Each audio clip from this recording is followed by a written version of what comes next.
bienvenidos y bienvenida a un nuevo episodio. Hoy, Aro Aro, entonces por ahí, aunque no sé nada de paya en realidad, tú cosas por alguna paya, hoy mi voz está más o menos, así que si escuchas alguna pifia, es netamente Qué frío. no es frío. Le hemos pasado todos por... Era hermoso, era que cena la primavera. La alergia. Y puede ser la olía. ¿Tiene alergia o algo así? Alergia, no, mejor no digo. Ya. Alergia. ¿Y Macarena, cómo has estado? Yo bien, no tengo alergia. Mariano.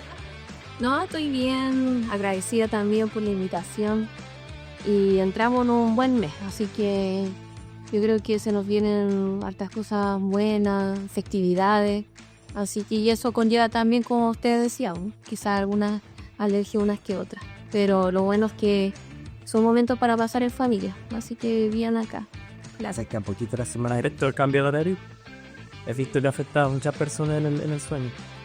Pues probablemente a mí no, en realidad no es algo que me afecte, uno se acostumbra a su rutina en realidad, sí, más allá de lo que un horario establecido, una hora no No tanto. Los estudios dicen que hay secuelas, pero no sé. Estaba oscuro en la mañana, pero... Sí, es parche. A ti te dicen el señal de la noche. No, luego afecta. Macarena es nuestra invitada del día de hoy. Macarena es abogada, creadora de contenido. Macarena, si nos puedes contar un poco de ti. Por supuesto. Bueno, yo soy una persona autista, abogada de profesión, me titulé hace 6 años, a propósito cumplí hace 3 días atrás, 6 años como abogada. Así que muchas gracias, estuve este aniversario, por así decirlo. Así que contenta, yo nací en Iquique y estoy en Talca ya 2 años. Cumplí el 3 de septiembre 2 años en Talca junto a mi pareja. Así que para nosotros es un nuevo camino, una nueva ciudad, nuevas personas. En realidad no tenemos a toda la familia acá, pero seguido a mí llegó mi papá y mis hermanos. Así que nosotros emprendimos solo este camino. Soy emprendedora también. Tengo un estudio jurídico junto a mi pareja que se llama Legalmente Incluidos y nos dedicamos a la defensa de la comunidad autista. Nos contactan de todo Chile, así que tenemos varias personas que día a día quieren conectarse con nosotros, como también hablaba antes de empezar el podcast a veces para pedir alguna que otra entrevista, para conocer un poquito más de esta dinámica, porque dinámica me refiero a que es innovador también conocer personas que se dediquen a esta área del derecho, porque conversando con otros colegas, siempre lo típico quizás es como dedicarse al área de familia, civil o penal, laboral. Claro, nosotros si bien vemos esas áreas, nuestro nicho específico son las personas autistas y lo que más vemos son temas relacionados a la educación, que muy poco abogado hoy en día se especializa en el derecho educacional, es muy poco visto. De hecho, en las universidades no se pasa la materia de derecho educacional, muy poquito. Y actualmente me encuentro cursando un magíster en Derechos Humanos y Justicia Constitucional, así que para ir reforzando más el contenido. Así que eso, vengo del norte, estamos aquí hace no mucho, y agradecida también por esta instancia, por este diálogo, espero que lo pasemos bien. Sí, bueno, vamos a conversar, vamos a explorar un tema que es súper relevante en la actualidad en ese sentido. Mencionaste que muchos profesionales no se dedican mucho en esta área, en derecho, incluso en otra área. Nosotros todos trabajamos en educación y vemos muchas situaciones con niños y niñas, ¿no? Respecto de autistas o... ¿Por el otro también lo vamos a hacer? Para ver si para intento. Neurodivergente. Estamos en esto, pues creo, sí, lento, entonces la producción. Pero Macarena, tú mencionaste que estás aquí con tu pareja hace 2 años en Talca. Claro. ¿Qué te parece la ciudad del Mele? No sabían que era la ciudad del meme, la verdad. Nosotros tuvimos la gran oportunidad de elegir a dedo en donde nosotros queríamos estabilizarlo. No fue un tema así como que por un trabajo que tenemos que viajar, no. Y aprovechando igual que no tenemos hijos, entonces no tampoco fue tan dificultoso salir de una ciudad, porque es un gran cambio. O sea, del norte de Iquique, de la comuna de Pozo Almonte, nosotros venimos. No sé si habrán escuchado antes de Pozo Almonte. Yo ¿No? personalmente no voy. No, nunca. ¿De La Tirana? Está ya. La Tirana es una de las localidades de la comuna de Pozo Almonte. Entonces, claro, es más que nada como un pueblo, una ciudad, o sea, sí, chico. Entonces, el cambio igual fue drástico, fue grande porque del norte aquí a centro-sur, el clima es muy diferente. Yo nací, me crié en Iquique y luego viví en Pozo Almonte unos años porque fui encargada de una oficina de discapacidad de una municipalidad y encargada de un centro de inclusión para personas con discapacidad para la misma municipalidad. Entonces, por esa razón ahí conocí a mi pareja, me establecé laboralmente, pero junto a mi pareja decidimos emprender el camino. Como uno es emprendedor, entonces los emprendedores tenemos que atrevernos a más. Entonces dijimos, ya, vamos a buscar otros horizontes y viendo el mapa, porque fue con mapa y todo, y empezamos a mirar ya, y dije el Maule, me tinca el Maule y empezamos a buscar entre el Maule, ya puede ser Talca, ya, porque estuvimos entre Viña, Santiago, dijimos, no, mucha delincuencia, estuvimos también viendo Valpo, y justo fue el tema ese del incendio grande que hubo en Valpo, menos mal nos fuimos para allá. Estuvimos entre Villa del Mar también, Conce fue una de las ciudades que también estuvimos viendo, y entre ellas Talca. Así que nos decidimos por Talca, de hecho estuvimos por el Google Maps buscando así como, haciendo un recorrido por la ciudad, por el centro, así como ya imaginándonos cómo podría ser el lugar. Y de hecho, como no estábamos acá, obviamente, y no teníamos ningún familiar acá, lo difícil era conseguir una casa, un arriendo. Entonces fue todo online. Contactamos a la persona online, del trato fue online, nunca vimos la casa, sí, solamente fotos de la casa, entonces fue como a ojos cerrados, fue una aventura la que nosotros emprendimos y hasta el momento lo que me ha costado un poquito así el clima es como bien extremo. Mucho frío, mucho calor. Ha sido lo único que me ha costado un poquito, pero ya uno se va acostumbrando, así que me gusta el cambio, me gustan las aventuras, atreverse a más y no me arrepiento. Así que ya nos quedamos nosotros en Talca, nos estabilizamos en Talca y otra cosa que Talca tiene es que para nosotros es un lugar muy estratégico porque la mayor parte de los clientes están entre Santiago y la octava región. Entonces nos permite con bastante facilidad la movilización entre ambas comunas. Entonces estamos bien aquí en Talca. Ha sido un poquito el tiempo que estamos, pero ya nos estamos estabilizando con nuestro estudio jurídico que atiende online en realidad, porque casi todas las asesorías son online. De hecho, gente ha viajado de Santiago a Talca para tener asesoría conmigo. Así que estamos felices por eso. Entonces, bienvenida a la ciudad de Leme, el completo montado. De la ciudad del completo más grande de Chile. Esa fue buena.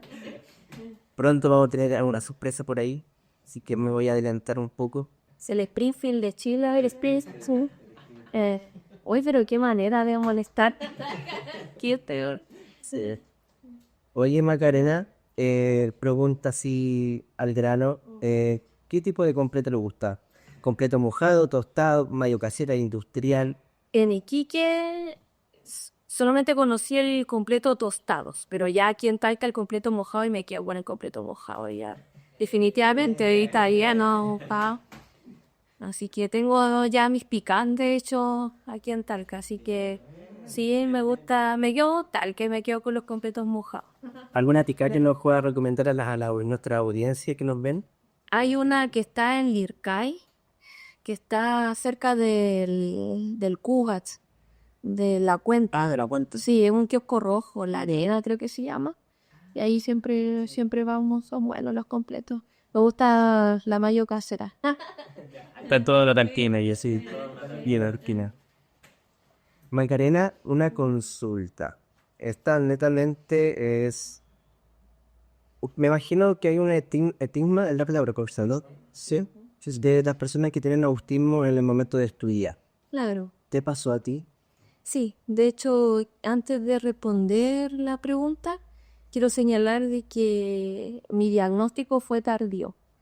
Fue recién hace un año aproximadamente que me diagnosticaron trastorno del espectro autista a nivel de apoyo 1 y fueron sospechas que en realidad fui indagando más, obviamente a raíz de mi historia familiar también, porque yo tengo 4 hermanos autistas que son 2 niñas, 2 nivel de apoyo 1 y 2 niños nivel de apoyo entre 2 y 3, que es un poquito más severo. Y aparte por este trabajo nos llegaron muchos informes de profesionales, de psiquiatras, de neurólogos. Entonces me fui dando cuenta que había muchas características mías que las vi reflejadas en mis hermanos como también en nuestros pequeños clientes y me llamo.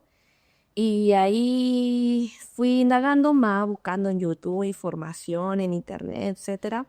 Y me comencé a atender en el CEFAM de las Américas. Y fue ahí donde encontré varios profesionales que me ayudaron finalmente a encontrar mi diagnóstico. Fue un proceso de 1 año. No fue algo de un día para otro que digo, creo que soy autista. No, fue el proceso de 1 año de cuestionarme tantas cosas y buscar explicación también a otras. Entonces, ese proceso de 1 año, que fue largo, me trataron varios profesionales y finalmente un psiquiatra ya confirmó el diagnóstico y me dijo, sí, tú eres una persona autista y en ese momento, la verdad, me dieron ganas de llorar, pero como que no pude llorar, como que no me salieron las lágrimas y estaba la sala llena, me acuerdo, con un equipo multidisciplinario, estaba mi pareja presente también y la verdad, saber el diagnóstico de uno te lleva a responder muchas preguntas. En la infancia, por ejemplo, ahí yo me di cuenta el por qué tenía ciertas dificultades y ahí voy a responder la pregunta. Si bien en el área educacional no tenía dificultades, sí tenía dificultades sociales. Por ejemplo, la interacción social era de muy pocos amigos, era siempre de una amiguita. Y era de la amiguita más bajo perfil que había en el curso, esa era mi amiga. Me costaba mucho también las disertaciones, tenía que prepararlas demasiado. Yo tartamudeaba cuando era chica, de repente tenía lo que hoy se llama mutismo situacional o más conocido como mutismo selectivo, de repente como que me trababa, me iba para adentro. Entonces, ¿tuve dificultades en la comunicación? Sí, bastante. Y nadie se dio cuenta. Es que antes en realidad no se hablaba mucho de la autismo. Claro, entonces hoy en día se habla más de autismo. Es que yo creo que hoy en día hay más señales también que uno puede detectar, Claro. que lo mismo que comentas tú, que se ve mucho a veces, el tema de sociabilizar poco, de ser muy selectivo con amigo o amiga. Entonces, Mm. sí, yo creo que hoy se puede detectar más señales en Claro, cuanto a eso. y porque hoy en día, no, o sea, está la duda en algunas personas que si hoy día hay más personas autistas que antes, y en realidad esa no es la respuesta correcta, sino que en realidad hay más profesionales capacitados que están diagnosticando el espectro autista de muchas personas. Ahora, otra cosa es sí el sobrediagnóstico, que es otro tema. Pero hoy en día, claro, hay muchas personas que ya están capacitándose, que saben y conocen más del tema. Se está también visibilizando más. Ante el autismo era muy invisibilizado y se hacía pasar por esquizofrenia antiguamente.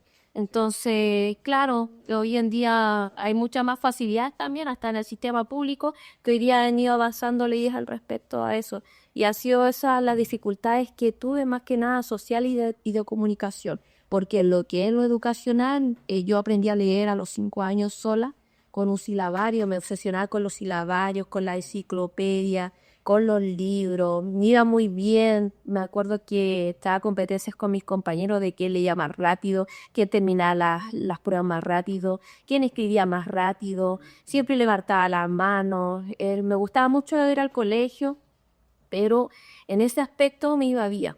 Tenía los primeros lugares cuando iba a la básica. Ya en la media fui bajando mi rendimiento porque ya el tema social como que se hace más exigente. Entonces ahí me di cuenta de más dificultades que tenía. Y aparte que los adolescentes como que se pasan también por algunas crisis existenciales. Entonces yo también las pasé porque a mí me criaron mis abuelos, no mis padres. Entonces también pasé por algunas dificultades emocionales y familiares, lo cual me hicieron bajar mi rendimiento, pero nunca me costó desde el área del aprendizaje.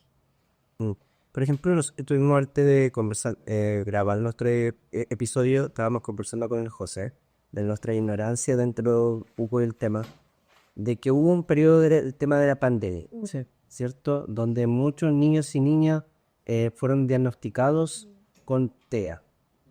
¿Es tan así? ¿O fue como un boom de niños y niñas, tema de pandemia, a transformarse en niños TEAs o niñas TEAs?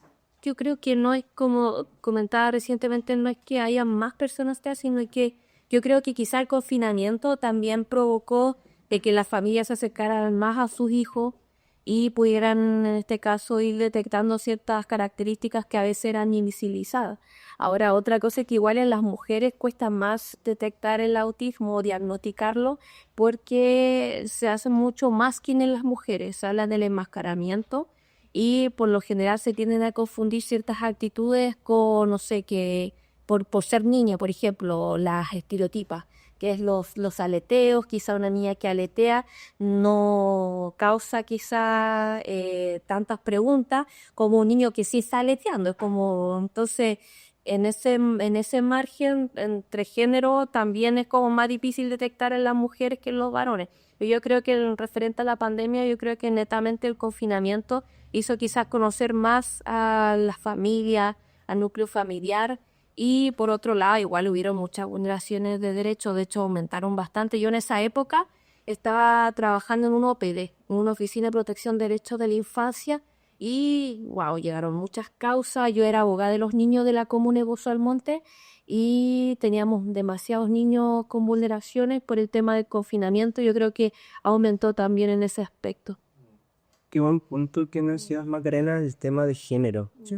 Y qué importante, y si nos puede orientar, cuáles son las señales que uno puede identificar, sabiendo que es importante que vayan a un especialista para que puedan tener el diagnóstico claro, pero si nos puedes orientar a nuestra audiencia, serían como algunas señales para identificar a un niño o una niña, o incluso como adulto también.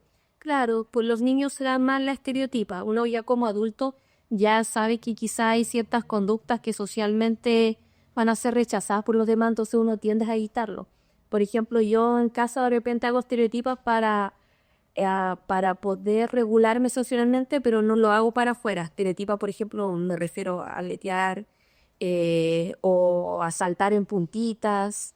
Entonces esas son algunas señales en los niños, o quizás no mirar a los ojos, que no siempre se da, porque hay personas autistas que sí miramos a los ojos, pero que a veces cuesta un poquito el contacto visual.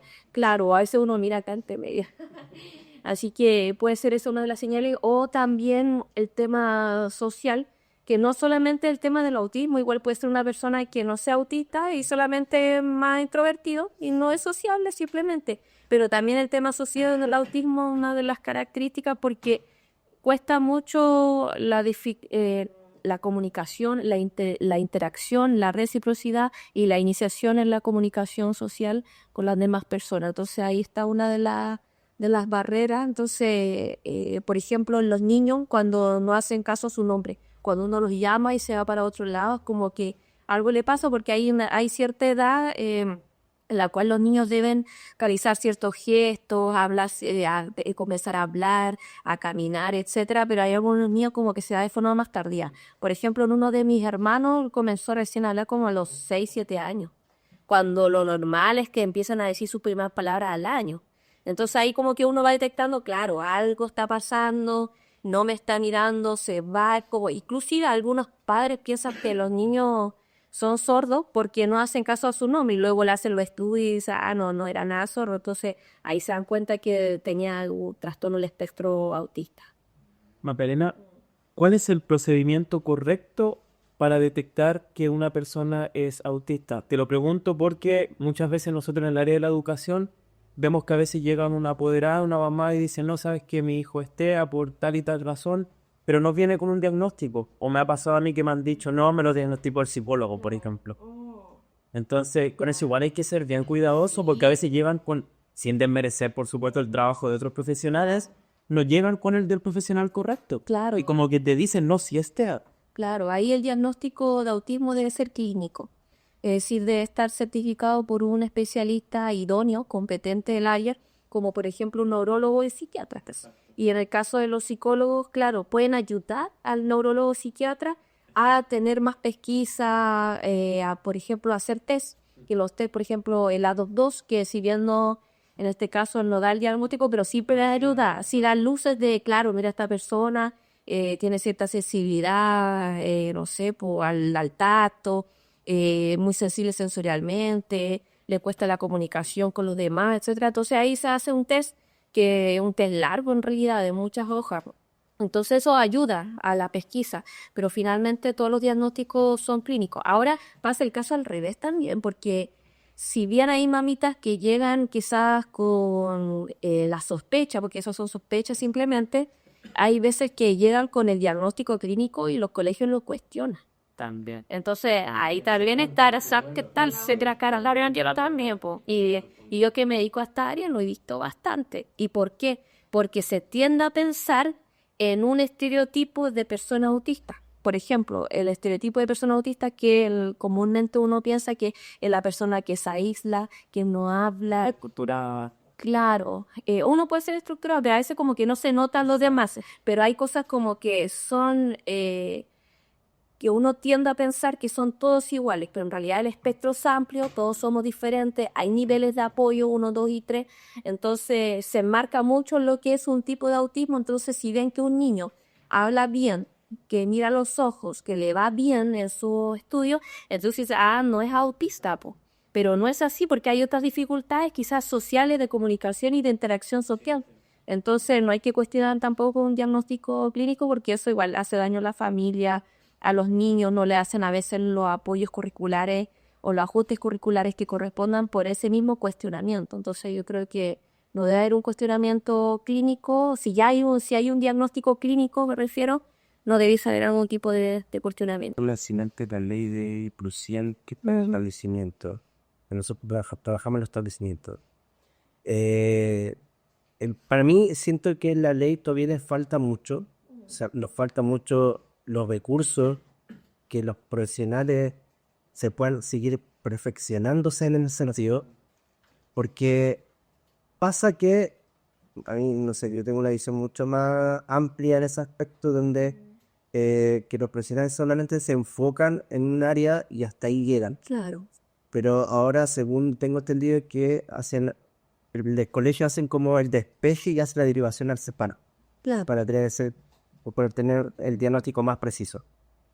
Claro, referente a eso está lo que se llama evaluación diagnóstica integral y se hace a través de un equipo multidisciplinario, obviamente con también el apoyo de los profesionales del mismo colegio que ya hacen algunas pesquisas y a veces ahí están siendo derivados a los CEFAN, a los servicios públicos, como también realizan contrataciones a médicos especialistas particularmente que van a los colegios y ya finalmente se confirma el diagnóstico.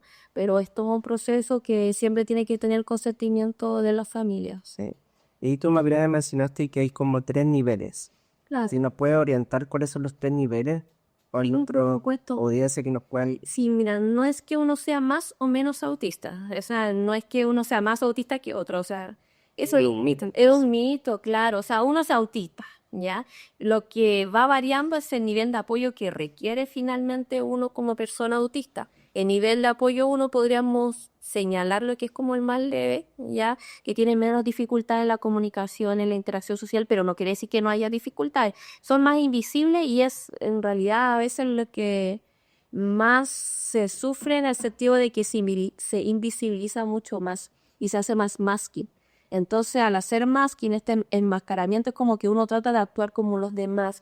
Yo me acuerdo que cuando era chica me aprendía, por ejemplo, todos los grupos musicales, los géneros de música para poder yo compartir con los demás y poder tener una opinión. Y no necesariamente porque escuchaba ese grupo de música, sino que uno pautea mucho para hacer como los demás. Entonces, esos son masking.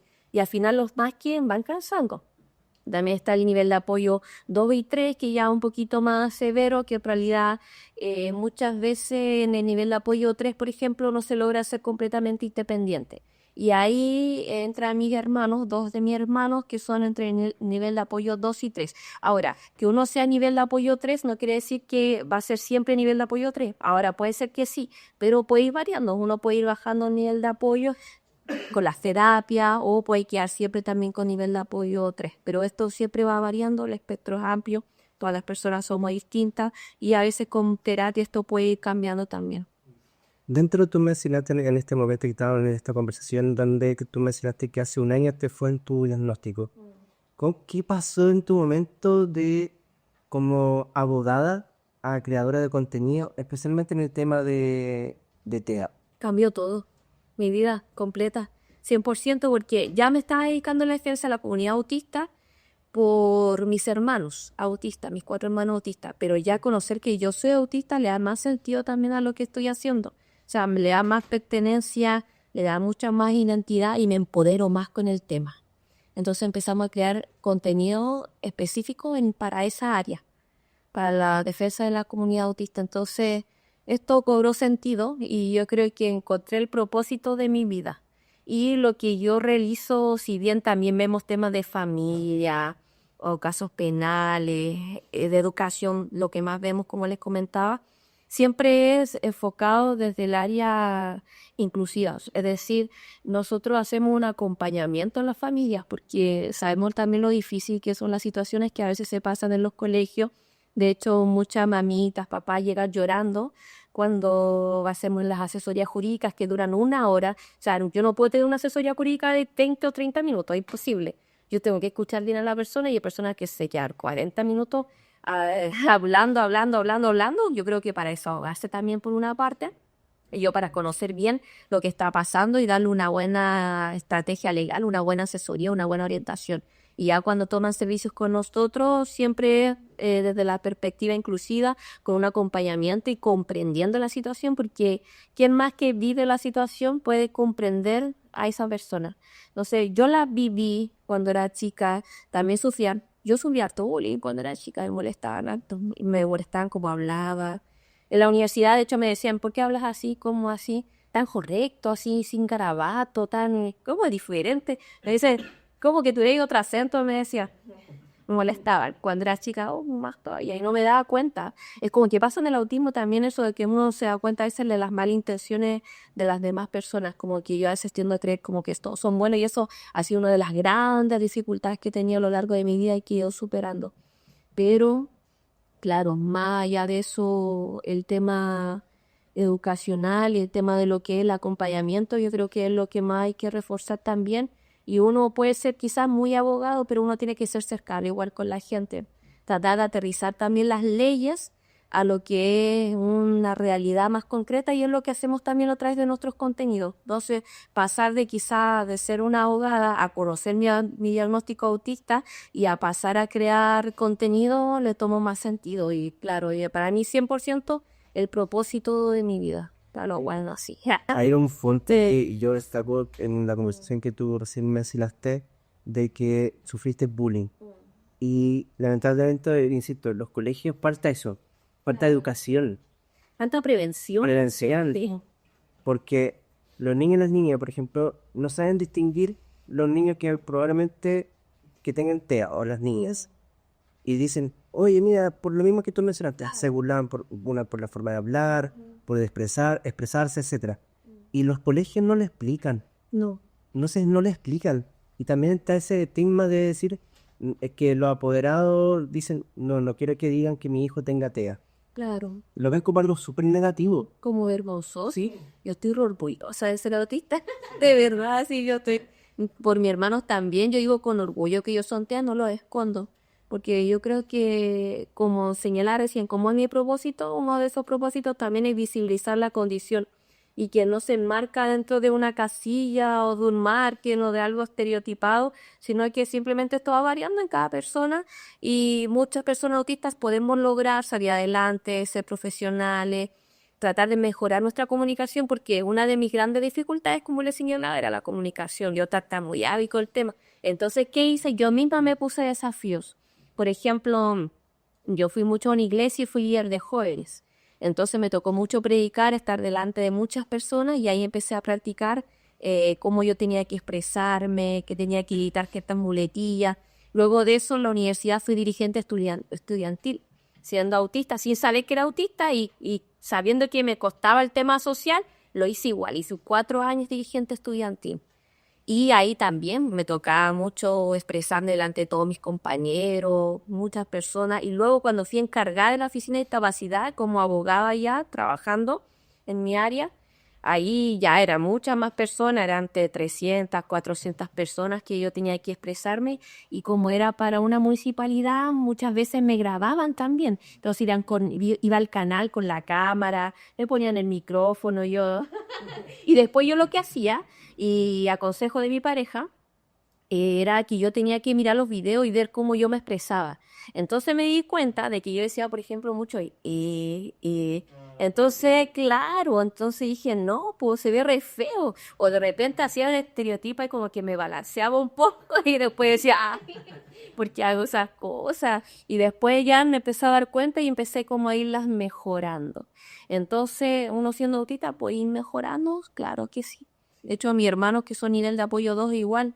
Hace poquito me tocó hacer una tarea por uno de ellos que tenía que contar una historia de cómo le gustaba una película favorita que él tenía. Lo hicimos ayer, sacó felicitaciones. Le costó harto, sí, porque él no tiene un lenguaje fluido y empezó a hablar recién a los 7 años y antes hablaba así. Entonces, ahora que ya habla un poquito más y sabe leer y escribir, lo pudo hacer. Entonces, son los desafíos que en realidad nosotros tenemos. Tenemos más dificultades, sí, pero se puede salir adelante. Hay dos puntos que yo destaco en ti. Uno, el que tuvieron un tipo recientemente, pero tenés un espíritu de resiliencia muy fuerte.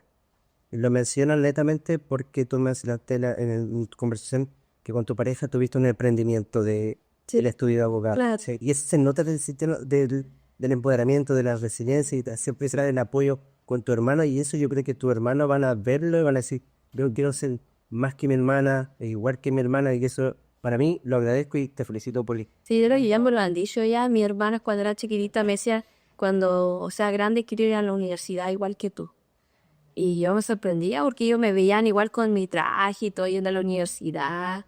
Entonces ellas querían imitar también, querían que yo. Entonces, claro, uno tiene dificultades, pero se puede salir adelante. Y mi motor también son ellos, mis hermanos autistas. Yo los defiendo a morir. De hecho, yo soy apoderada de ellos. Y la mitad de ellos falleció hace 9 años aproximadamente. Entonces mi papá quedó solo. Entonces les comentaba, yo llegué sola acá al Talca con mi pareja. Sin embargo, me los traje a ellos el 24 de febrero de este año. Entonces, porque yo quería apoyarlos de más de cerca, porque lo estuve haciendo cuando viví con ellos un tiempo también en Iquique y también cuando trabajaba le mandaba una mensualidad a mi padre, pero después me di cuenta que necesitaba más apoyo de mi papá, entonces hice una locura que se lo conversé a mi pareja y él me apoyó en todo momento y esa locura era traérmelos a todos mis hermanos, a mis 4 hermanos autistas y a mi papá de Iquique y traerlos aquí a Talca. Y mi papá sin trabajo también, lo habían despedido su trabajo, no tenía cómo pagar el arriendo, nada. Entonces ahí dije, ya, vamos a pagar los pasajes, vamos a buscar una casa. Hicimos todas las diligencias para un subsidio de arriendo, así que nos salió el subsidio de arriendo. Le trajimos incluso un auto a mi papá de Iquique para que él manejara y trabajara en Uber. Entonces fue todo un desafío. De hecho, yo viajé a buscar a mi hermano a Iquique y yo nunca había viajado una vez. Creo que subiste un ruido de eso. Sí, Son tus seguidores, sí, sí. sí, de hecho tuvo hartas visitas y De hecho, hartas visitas. yo iba a puntualizar precisamente cómo fue ese proceso, porque podemos ver que en tus redes sociales, en Instagram, tienes casi 21.000 seguidores, tienes videos con muchas visitas. Sí. Entonces, ¿cómo fue esa parte de crearte redes sociales, de crear contenido? Y ahí tengo que reconocer el trabajo de mi pareja. Él es diseñador gráfico y se dedicó, cuando trabajó en la municipalidad que yo trabajaba también, al área de comunicaciones.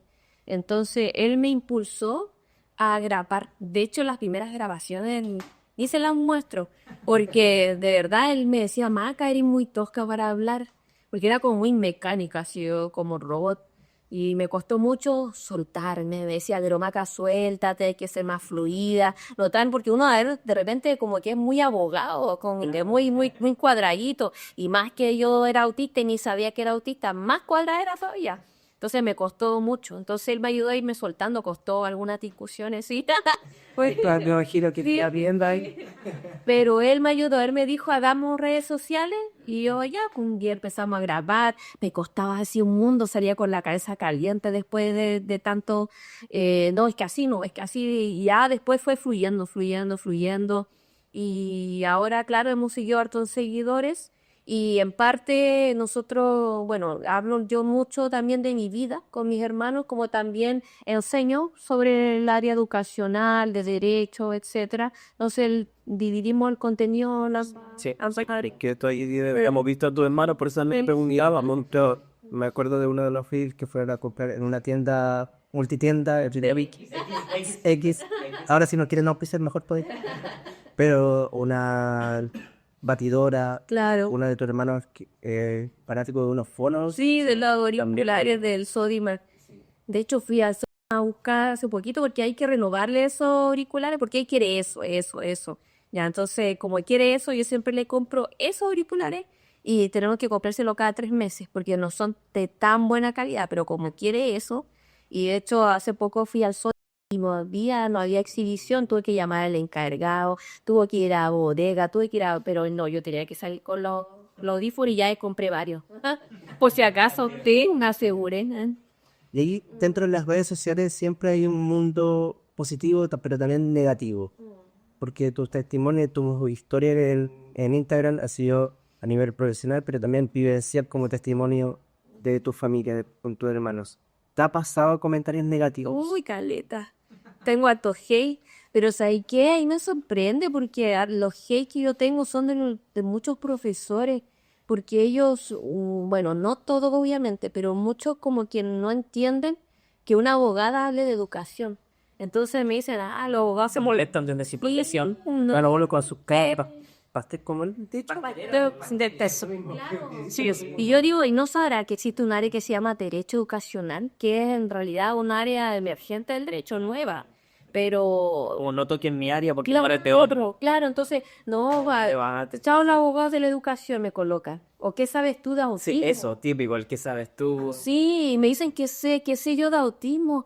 Y digo, yo soy autista, usted tengo 4 hermanos autistas, como que... Parece que no saben, tú no conoces su historia, no Entonces creen como que lo mío no, se quiere educar nomás, o que sabe ella de autismo, que sabe de educación. ¿Hay pisado una sala?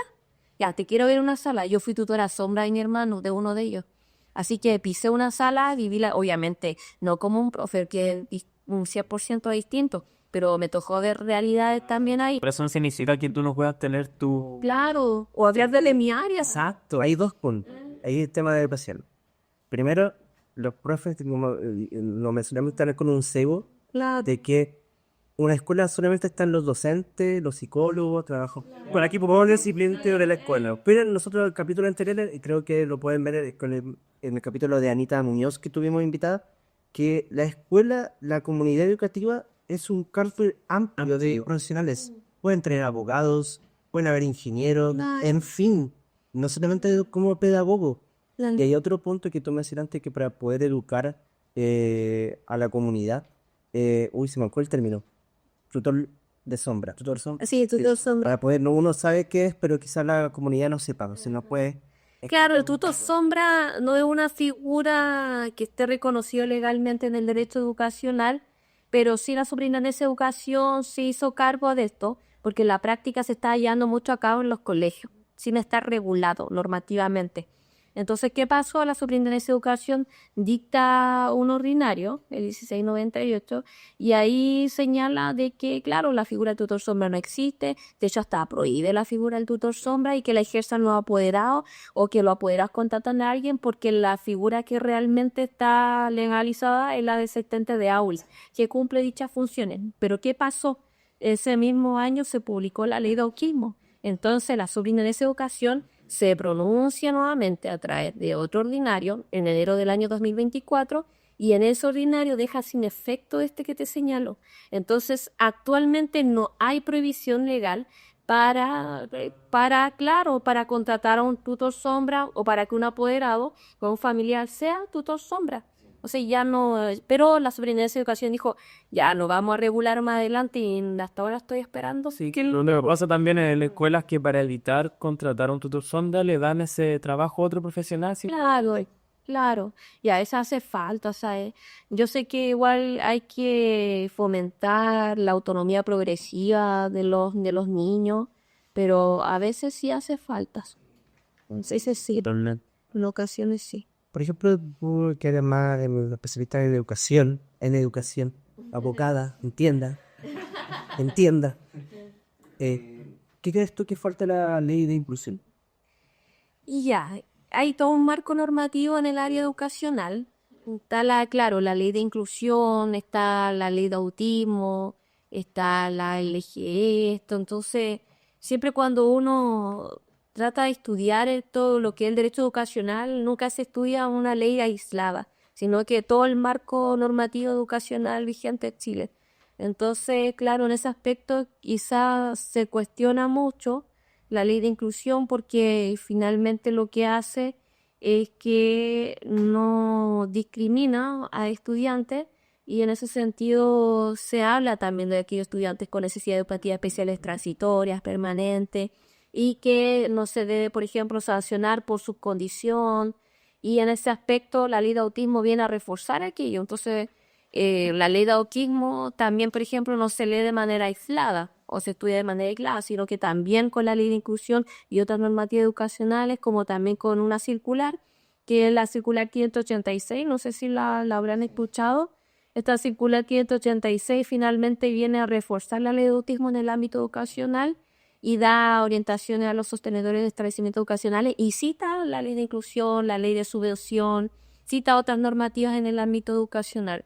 Pero más que nada trae eso y se critica bastante porque, claro, efectivamente es como que se dice, se está llenando en los colegios con estudiantes con necesidades educativas especiales y finalmente no hay abasto, no están los recursos. Pero yo creo que más allá de recursos hay que implementar también lo que ya tenemos y por otra parte, un punto súper importante, y yo lo hablo harto en mis redes sociales, es el PAEC, que es el Plan de Acompañamiento Emocional y Conductual. De hecho, la primera vez que hablé del PAEC, en un reel el año pasado, muchos profesionales de la educación quedaron, ¿pero qué es el PAEC? Es que yo soy educadora diferencial y nunca he escuchado del PAEC. Y, oye, qué interesante. Claro, hoy en día ya se conoce más del PAEC, pero cuando yo lo toqué por primera vez, se hizo viral esos reels que yo hablaba del PAEC, porque en realidad era muy desconocido. Entonces, y Sirve mucho. y Sí, en serio, muchísimo. Yo he tenido que aplicar. entonces, y digo, pero hay que hacer el PAEC y muchos queridos madres ni siquiera tienen PAEC, po. O si lo tienen o está mal hecho o no se implementa. Y yo digo, por ejemplo, no sé, pues el PAEC ya pues, tiene que tener un eje de preventivo, un eje reactivo de respuesta y a veces no lo tienen, solamente tienen, por ejemplo, los gatillatos. Tocatilla. Pero no tiene cómo reaccionar ante una desregulación emocional y emocional del estudiante autista. Entonces, digo, falta reforzar por ahí varias cosas. De hecho, se da mucho que al no tener el PAEC, cuando hay una desregulación, simplemente se llama al apoderado para que vaya a buscar el alumno. Y sí es buen tema, ¿verdad? Así que... Entonces, como no sabe que el niño se desreguló, venga a retirarlo. Claro. Y ahí, punto. Tienen los debates y... Que ahí está el punto que hemos mencionado, que hay un cebo de que no saben a qué punto. Sí. Que Cupro, tú, Macarena, puedes orientar, asesorarlos a estas orientacionales, a equipos directivos, etcétera. Pero no se quedan con eso. No, en realidad, me van a jurar, pero no importa. No están cumpliendo la ley. Claro. Es simplemente eso. Hay alumnos, hay apoderados que cambian a sus alumnos precisamente por eso. Yo he evidenciado, me han tocado apoderados que me dicen, ¿sabe qué, tío José? Yo cambié a mi hijo porque en la otra escuela, no sé, llegaba a los 10 minutos, le pasaba algo y yo tenía que ir a buscarlo y nadie hacía nada. Es como, ¿sabe qué? Su hijo está llorando, está desregulado, van a retirar los 10 minutos recién en la escuela. Entonces, ¿qué avances obtenemos así? A mí me sorprende eso porque es contrario a la ley de autismo. Porque la ley de autismo lo que trata es de reforzar la inclusión de los estudiantes autistas y en ese aspecto también evitar la deserción escolar. Entonces ahí como que está el punto clave. Ahora, ¿qué dice la circular 586? En realidad, cuando un estudiante autista se desregula, el colegio tiene que aplicar los protocolos, protocolo TEC, por ejemplo, el PAEC desde el eje reactivo, y después ya si la situación se vuelve insostenible, ahí recién solicitar que la puede hacer. Último recurso. Claro, es decir, ahora hay obligación de llamar, sí, siempre, y dejar un registro anecdótico de aquello. Pero de solicitar la concurrencia es solamente en casos excepcionales de emergencia. Claro, y también señala esta norma de que uno de los propósitos de que el apoderado concurra al colegio es para que el estudiante se reinserta a su jornada escolar. No porque se retire. No porque se retire. Entonces digo, pero ¿por qué piden que lo retiren? y ni siquiera esperan que el apoderado lo contenga para que vuelva a su estado de calma el estudiante, ¿no? Es como simplemente ya venga a buscarlo, retírelo. Entonces, aquí es todo lo contrario de la ley. Entonces, ahí hablamos, ¿eso es falta de recursos o es falta de que en realidad está la norma ahí y es súper clara? De hecho, yo siento que sería súper interesante tener una charla con familias, con profesionales sobre el DEC, sobre el PAEC, porque a veces uno le dice a la familia, le decimos el PAEC a su hijo, ¿y qué es? No, Claro, tampoco le he bien. informado. No, y lo otro es que no se entrega el PAEC a la familia, se hace, pero no se hace por la familia. Y digo, pero ¿y por qué? Si la familia es la que más conoce al estudiante, le puede dar muchos tips a los profesores de cómo actuar ante una desregulación de su hijo, porque el espectro es amplio para todos los niños actúan de manera diferente. Incluso, al menos en mi caso, hay profesionales encargados. Claro, Por ejemplo, yo soy el número uno en varios de los casos que yo tengo yo. súper.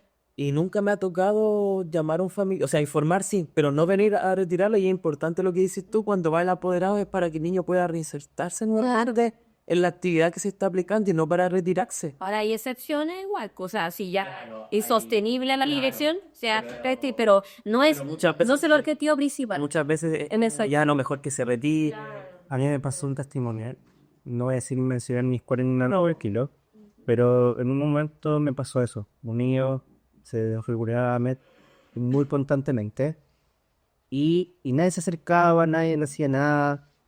En un momento yo me acerqué, tratamos de poder regular su estado, funcionó, pero a mí me impactó mucho que un profesor dijo, oye, anda matrícula al otro colegio, quizás un colegio, me acuerdo colocar el nombre Especial. Especial, si es que es verdad, lo dicen así, si hay que ser y directo. fue como muy fuerte. Y nosotros lo conversamos como equipo, lo conversamos al director, cambiamos un poco ese chip, Claro. porque era como, ya, oiga, venga a buscar a su hijo, oiga, venga a buscar a... Y a cada rato. Y también generaba que había como un vínculo en el momento de, el niño tuvo un vínculo conmigo, y cada vez que pasaba algo, me llamaban, ¿puedes venir? Ya, sí, sí, yo digo, pues, pero también hay parte del cubo de colocarse en ser empático. Claro.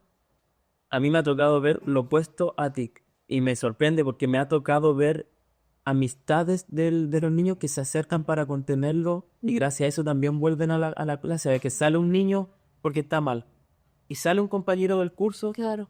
increíblemente lo vemos después llegar y ahí también hay una labor, no sé si corresponde o no que sea el niño el que lo regula entre comillas, Es que, claro. pero se genera un lazo. Sí, eso es bueno, habla bien de los padres de esos niños.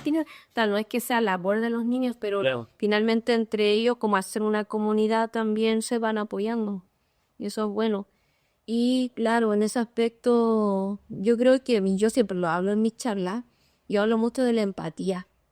Por ejemplo, la empatía es la que realmente hace cambios en la sociedad y en ese aspecto muchas veces no se aplica. Por ejemplo, yo he tenido casos, como voy mucho a los colegios, en la que educadoras diferenciales le han arrugado la tarea a una niña autista porque la hizo mal.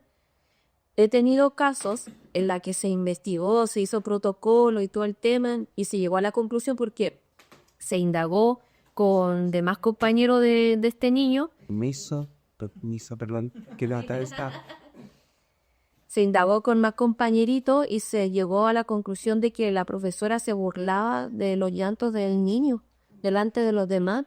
Entonces estamos hablando de niños, estamos hablando de profesionales. No todo, obviamente, hay muchas personas, hay muchos profesionales que lo destaco que en realidad hacen una labor pero excelente y yo me saco el sombrero.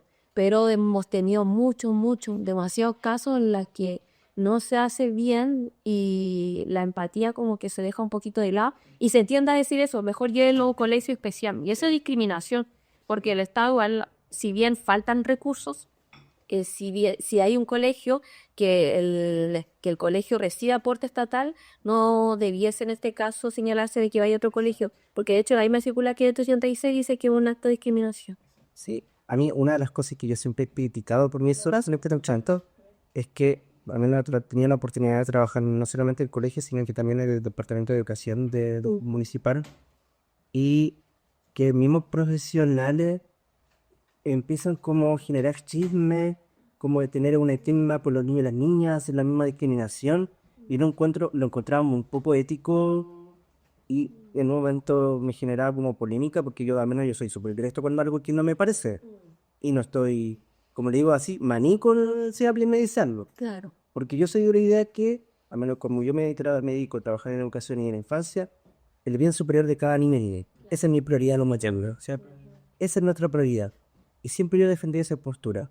Que un profesional cuestione o que haga un chisme o discrimine, lamentablemente yo no lo funo, sí lo cuestiono. Claro. Porque esa es nuestra función, la pregunta. Claro, igual vemos nosotros no tan solo escolares, sino que estudiantes universitarios autistas. Y nos han contado casos que, por ejemplo, estudiantes autistas han señalado su diagnóstico y le han pedido a los profesores adecuaciones en algunos ramos, claro, y los profesores dicen, yo no trabajo para hacerte adecuaciones, yo solamente vengo a enseñar.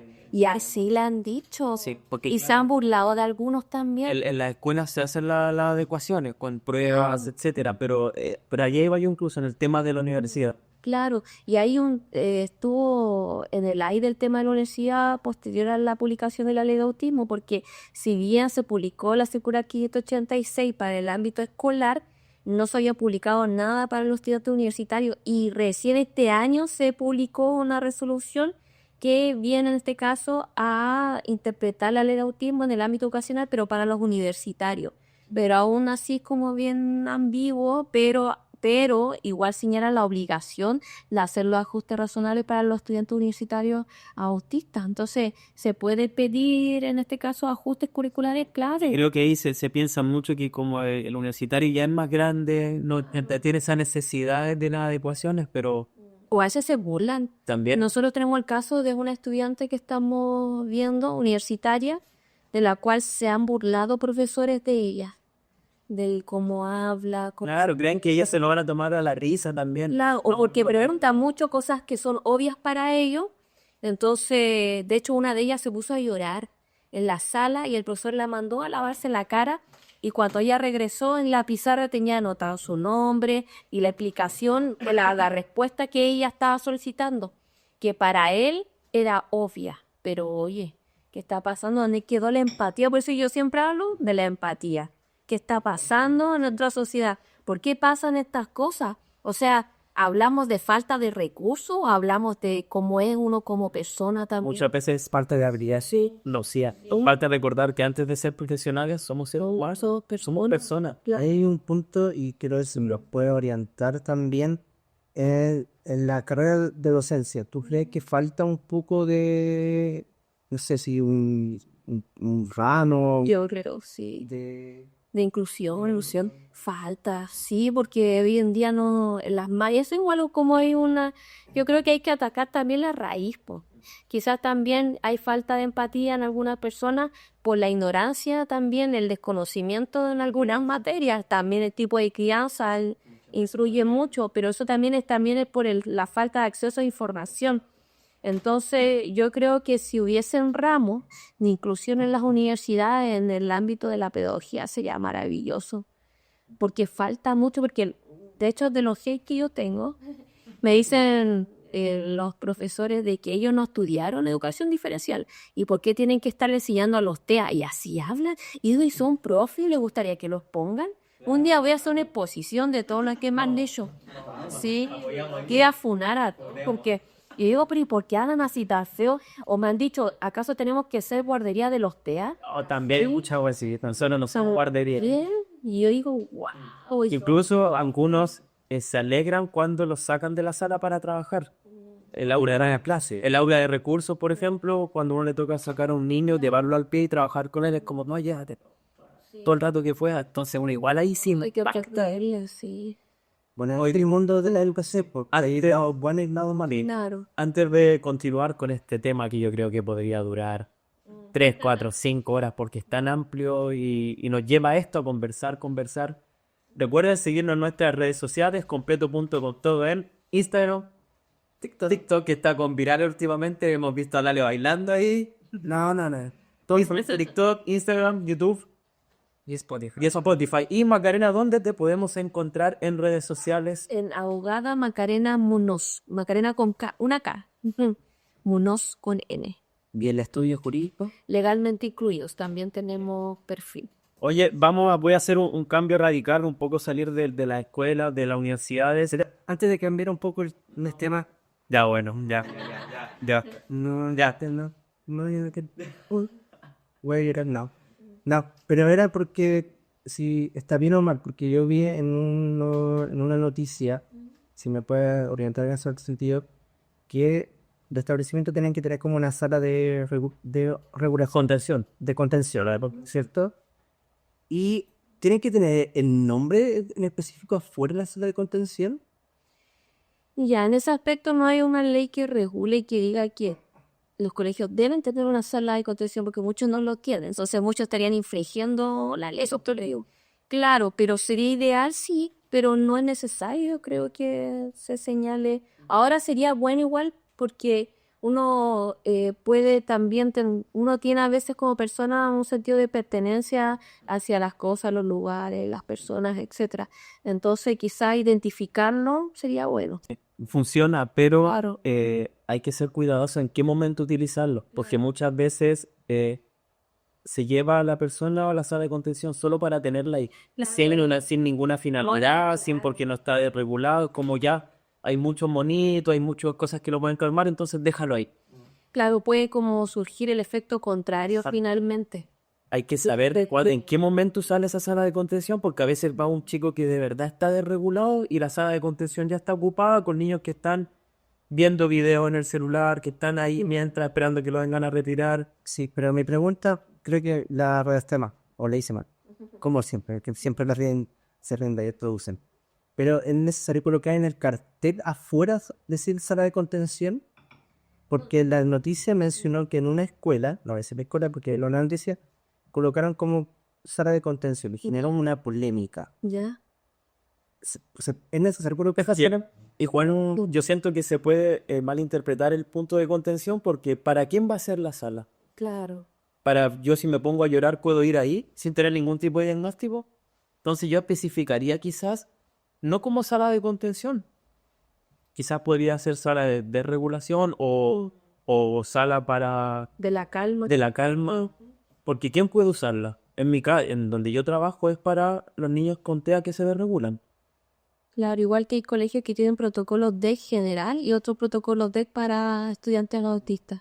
Porque no tan solo el estudiante autista se desregula, también los otros niños, o hasta incluso uno como persona adulta. Entonces, ¿cómo le podríamos colocar para darle respuesta al Ale? Yo creo que una frase más amigable.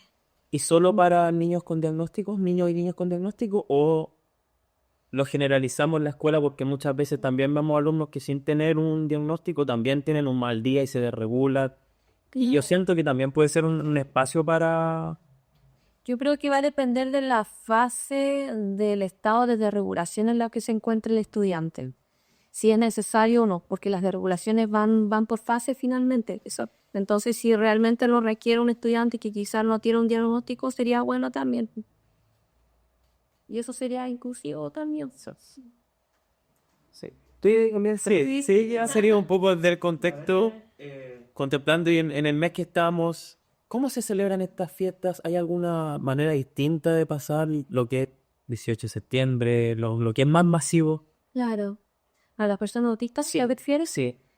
Yo creo que va a depender siempre de la persona autista, porque quizás no todos tenemos alguna sensibilidad auditiva. Entonces, en ese aspecto, claro, yo puedo ir, por ejemplo, a la fonda, lo que me afecta es la conglomeración de muchas personas. Lo que ahí entonces yo como que trato de entrar ahí. Si veo muchas personas así como hormiguitas, yo las veo así como de lejos y no, como que empiezo a sudar, se empiezo a poner más roja. Entonces trato de evitarlo y me voy como a otro lado, me trato de dar aunque sea toda la vuelta, pero de tratar de evitar esa conglomeración. No, sí, termina lo Y por parte de, yo tengo un hermano que él es bien sensible auditivamente, usa sus audífonos, como ya lo vieron, y él no soporta ni siquiera el cantar de los pajaritos. Ni siquiera el gato que maulla, él dice, gato, cállate. Así que, claro, en serio, digo, pero yo le digo, porque él se llama Raúl, pero le decimos Cookie. Digo, Cookie, el gato hace miau porque tiene hambre. Entonces una noche lo pillé, que el gato estaba miau, miau, y él solito asimiló lo que yo le dije, le dio comida y el gato se calmó.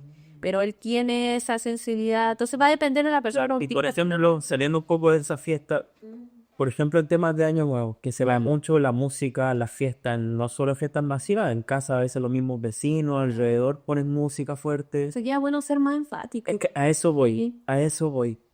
¿Cómo hacemos, por ejemplo, que estas fiestas que son masivas sean más inclusivas? Claro, yo creo que obviamente pensar en el otro, que o sea, hay muchos diagnósticos que ya están confirmados, muchas personas con sensibilidad auditiva, incluso hasta sin diagnóstico, o incluso los animalitos.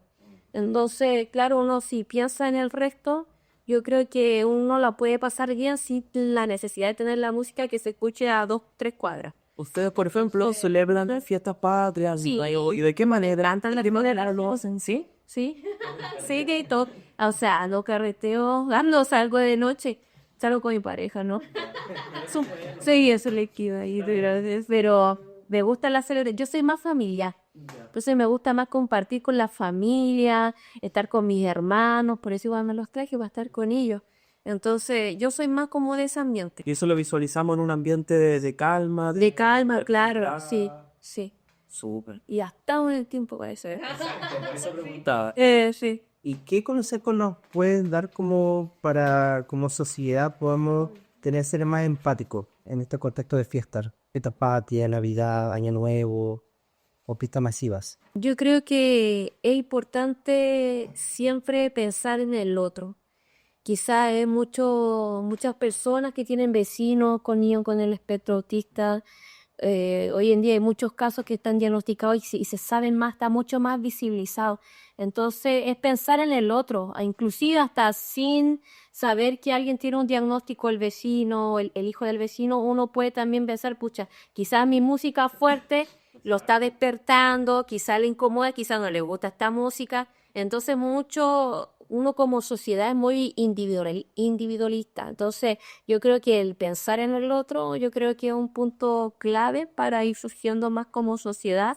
Y si la música fuerte a veces puede ser un problema entre vecinos, porque incluso ahí ya salieron noticias que se han matado personas, pues de muchas discusiones entre vecinos por la música fuerte. O sea, es algo más allá del diagnóstico, porque más allá de un diagnóstico somos personas. Entonces, como personas, a veces nos puede incomodar ciertas cosas que hace el otro. Entonces, el derecho de uno lo puede ejercer. Uno tiene derecho a escuchar música, pero siempre y cuando no transgreda el derecho de otra persona, también estar en calma, en su casa, De hecho, tranquilo. hoy en día, al menos en el sector donde digo yo, hay un grupo de WhatsApp de todos los que viven ahí, entonces a veces uno lee, oye, ¿sabes que hoy día voy a hacer una fiesta? Pero no voy a tener... No, no voy yo, Ale. Este sábado. Y se van informando, les molesta si tengo la música muy fuerte o la puedo hacer hasta cierta hora. Entonces eso también es una manera. Si hoy hay manera, lo que pasa es que a la gente no le gusta como empatizar o informarse. Hoy en día con todo lo que hay en internet uno puede informarse en el Claro, de hecho a veces a mi pareja igual le gusta escuchar música fuerte y digo, bájale un poquito. O sea, yo no tengo conocimiento si hay personas con diagnóstico del espectro autista en mi barrio, donde yo vivo, pero aún así pienso en el resto, quizás tienen que despertarse temprano el otro día, quizás, no sé, yo pienso, entonces, ¿por qué no le hace igual en el lugar del otro? O sea, yo creo que por ahí parte todo. Oye, José, ¿qué vas a hacer en las fiestas patrias? Oye, ahora viene mi cumpleaños, pues, y el 18 la misma semana, entonces estoy buscando alguna productora de evento ahí para celebrar en la misma semana. Oh, bueno, yo tengo un buen dato. Party Club Talca tiene diversos servicios, iluminación, DJ, sonido, etc. Puede hacer un toque suavecito en tu casa. Me gusta, totalmente recomendable, vamos a contratarla entonces. Así que lo puedes seguir en las redes sociales y auspiciador de nuestro Podcast, completo punto con todo. Así que ya saben. Vamos a romper mitos o verdades en el mundo autista. Y ahí Macarena nos puede ayudar en ese aspecto, ¿ya? Partamos con algunos de los mitos.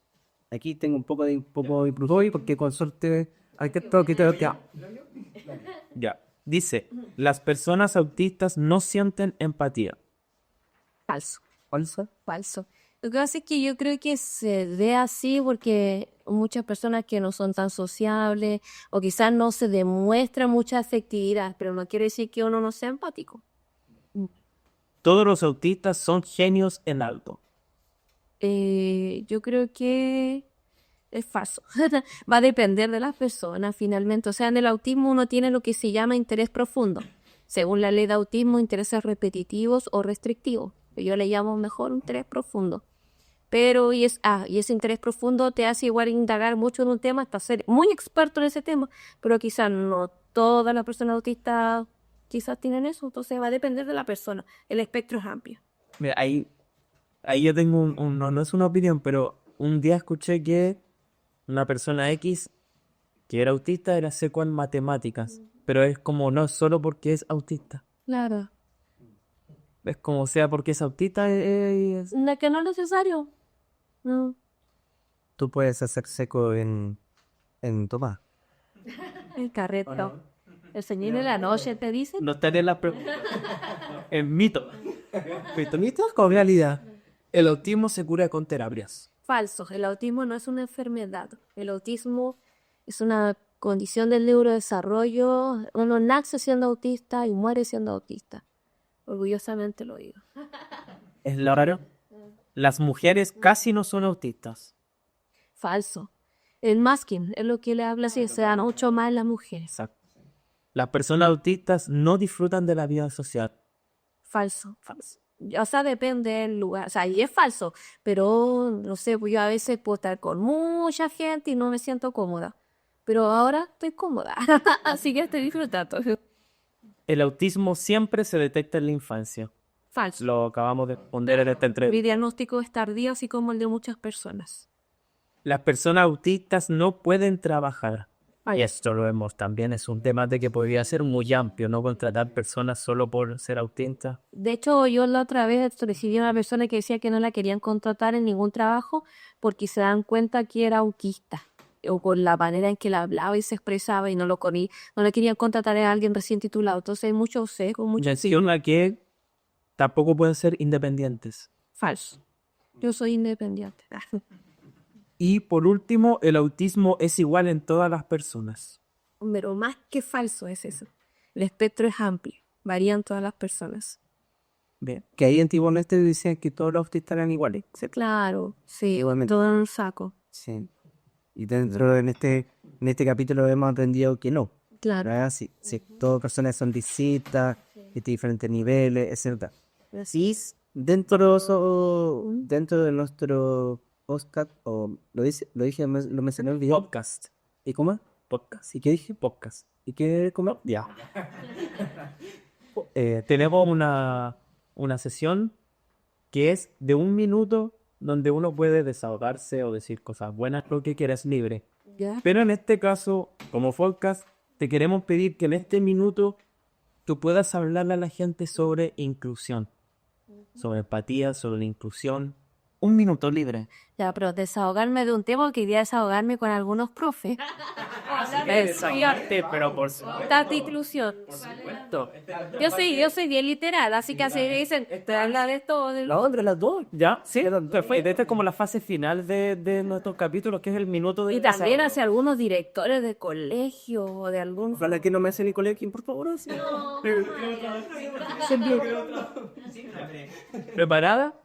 Ya vamos a empezar por el primero, el descargo que tengo hacia algunos profesionales de la educación. Quiero decirles que yo como profesional de la abogacía respeto mucho su profesión, la valoro demasiado y yo creo que en ese aspecto no hay que cuestionar si otro profesional quiere dedicarse al ámbito educacional. En mi caso como abogada me dedico mucho a lo que es el derecho educacional. Entonces ahí solicitarles a los profesionales de la educación que no critiquen que uno, por ejemplo, que no ha pisado sala, que no conoce esta realidad, que no conoce del autismo. Yo sí conozco del autismo, soy una persona autista, lo viví en carne propia, lo vivo en carne propia todos los días. Y también por mis hermanos, que lo señalé, tengo 4 hermanos autistas y todos los días vemos casos de niños autistas, adultos autistas. Entonces, conozco este tema en primera persona y también lo vivo. Entonces, en ese aspecto, pedirles de que no, por favor, no critiquen tanto y sean más abiertos de mente. O sea, hoy en día ahí está emergiendo esta rama del derecho, que es el derecho educacional, y esto viene también para ayudarlos a ustedes. Ahora, nosotros como estudio jurídico prestamos un servicio especial e innovador, que es un servicio de derecho educacional que nosotros le llamamos, el cual consiste en evitar la judicialización de casos. Es decir, yo como abogada y también soy mediadora escolar, certificada por la Superintendencia de Educación, entonces tengo las herramientas para poder apoyar y construir diálogos constructivos entre los apoderados de los colegios. Lo que nosotros hacemos es revincular, mejor dicho, tanto apoderados como colegios para poder llegar a diálogos constructivos y evitar judicializar las situaciones, tanto por la vía de los tribunales o evitar también acciones administrativas de la Superintendencia de Educación. Entonces, muchas veces, cuando yo voy a los colegios, porque no tan solo hablo de los hate que tengo en las redes sociales, sino que también cuando voy a los colegios y me presento, soy abogada, todos los profesionales como que se intimidan un poco, como que piensan que yo pienso de que es un tribunal y yo lo voy a pelear. Ya, no voy a pelear. No voy a pelear. De hecho, lo que estoy haciendo es evitar que lo demanden. O sea, por favor, pongan un poquito más de su parte, que en realidad yo creo mucho en el diálogo. Y a veces hay malos entendidos entre las personas porque somos una sociedad y existen las discusiones, las malinterpretaciones, etcétera. Y creo que como personas adultas podemos construir diálogo y llegar a buenos acuerdos colaborativos por el bien superior de los niños y niñas y adolescentes. Entonces, en ese aspecto, solicitarle más amabilidad, que yo no vengo a cuestionar, porque hay muchos profesionales que se sienten cuestionados profesionalmente solo porque yo voy a una abogada, está yendo al colegio. De hecho, muchos directores me dicen, es que primera vez que una abogada viene acá al colegio, en mis 35 años de este colegio, sí, una vez un director me dijo eso, en los 35 años de este colegio nunca ha venido una abogada. Qué bueno, esta es la primera vez entonces. Siempre hay una primera vez, pero aprovéchelo, porque esto que nosotros hacemos es un proyecto para poder acordar ciertas situaciones por el bien superior de los niños finalmente, y acá todos ganamos. Ganan los niños, que es lo mejor obviamente, para el colegio se evitan demandas, denuncias, y los apoderados también, porque el proceso de la demanda y las denuncias son bien engorrosas. Ese es como un tema, un punto, porque nosotros igual hacemos demanda y denuncias, pero ya cuando los temas en realidad ya han escalado bien alto, ya hay que judicializar, hay que denunciar. Entonces ahí nosotros ya desplegamos otras acciones, pero igual hay tasas que se pueden evitar. Entonces ese es mi descargo. No se sientan ofendidos, no se sientan mal porque un abogado habla de derechos educacionales. Y de inclusión, en realidad un llamado también a todas las personas a que seamos un poquito más empáticas. De hecho, hay muchos apoderados que no son empáticos y tienen los cursos de su hijo, otros niños que son autistas y le dicen no te juntes con él porque es autista.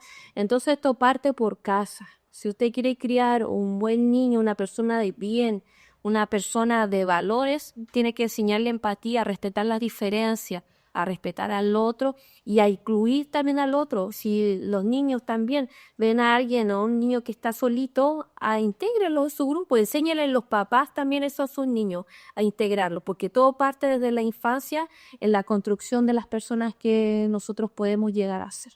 Muchas gracias. Caso cerrado. ¿Cosas tu desquite positivo o negativo? No, yo la verdad voy a contextualizando un poco la fecha. Recordar más que nada que uno puede disfrutar, pasarlo bien en estas fechas, pero siendo responsable, más que nada. ¿Vas a ser responsable tú? Sí, yo soy responsable, cuidar a los amigos, si uno puede disfrutar, pero no es necesario. Pero voy a funar, porque tú dijiste antes de la grabación que iba a partir del día 1 al día 30. Pero eso no significa que voy a hacer algo malo. Tampoco yo manejo, soy igual cuido a los amigos. A veces me cuidáis. ¿Ah? No, porque no se cuida solo. Te acabó y que buen amigo. Pero no, más que nada eso, disfrutar la fecha, aprovechar a la familia, a los amigos, como dijo Macarena, empatizar también. Podemos usar estas mismas fechas donde estamos más en familia, de a veces conversar las cosas, utilizar el diálogo. Y si van a salir a disfrutar, ser responsables, lo dijimos una vez, si van a manejar y no tomen, así nada. Sí, más que nada es que disfruten las fechas en familia. Uy. Y si va a tomar, pase las llaves. Sí. Y si me tiene las llaves, me pase más a mi casa. Te creo. Para mí desquite, netamente me voy a mí me gustan otros temas, educación, pero también política. Estamos en un punto que estamos vulnerando la democracia. No puede ser que un candidato presidencial tenga un ejército de voz, o cómo se llama la palabra, eso mismo, en ese sentido, y que restringir un derecho de movilizarse. Eso creo que es un punto que llega un peligro a la democracia. Así que ojalá que pueda cambiar esa propuesta, cada uno es libre de votar, pero ojo con eso cuando uno restringe los derechos de los ciudadanos y ciudadanas. Bien, terminando ya un nuevo capítulo. Macarena, compañía, estamos muy, muy contentos de su visita. Es un tema, yo creo que ojalá tenga segunda parte porque es muy amplio, sabemos, se puede conversar muchas cosas más, aprender mucho más de ti. Pudimos compartir opiniones, experiencias, enriquecernos también de tu conocimiento. Así que muchas gracias. ¿Cómo te sentiste, Macarena? Súper bien, fue agradable. La verdad fluyó. Venía así, dije, ¿cómo irá a ser? Que uno de verdad como persona autista, o sea, puede darse muchas personas también, pero a veces como persona autista uno tiende como más a repensar mucho las cosas, o a veces a pautear y decir, ¿qué voy a decir y qué van a preguntar? Me irán a preguntar conceptos de algo así, no sé, ¿verdad? Pero fue bien amigable, así que lo agradezco la invitación, la instancia, todo. No sé si podemos cerrar el episodio con un dicho de que dicen los abogados, como veo mucho los canales de la jueza, como dicen, caso cerrado. Se lo puede decir, Claro, cerrado, ¿sí? y he dicho, caso cerrado.